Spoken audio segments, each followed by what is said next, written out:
Iran ballistic క్షిపణుల్లో చాలా వరకు యుద్ధానికి పనికిరాకుండా పోయాయని, అవి లక్ష్యాలను చేరుకోలేకపోతున్నాయని ఓ అమెరికన్ పరిశోధనా సంస్థ తెలిపింది. ఇరాన్ క్షిపణి లాంచర్లలో 50% సురక్షితంగానే ఉన్నా అవి మిషన్ను పూర్తి చేయలేకపోతున్నాయని Institute for the Study of War నివేదిక తెలిపింది. ఈ యుద్ధంలో ఇరాన్ మధ్య శ్రేణి బాలిస్టిక్ క్షిపణి దళం తీవ్రంగా దెబ్బతిందని, స్వల్ప శ్రేణి క్షిపణులు మాత్రం నిలకడగా దాడులు చేస్తూనే ఉన్నాయని వివరించింది.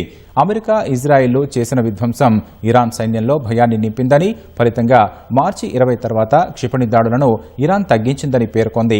సీనియర్ జనరల్స్, కమాండర్లు మృతి చెందడంతో ఇరాన్ సైన్యంలో క్రమశిక్షణ తప్పిందని, సైనికులు విధులను వదిలి పారిపోతున్నారని తెలిపింది.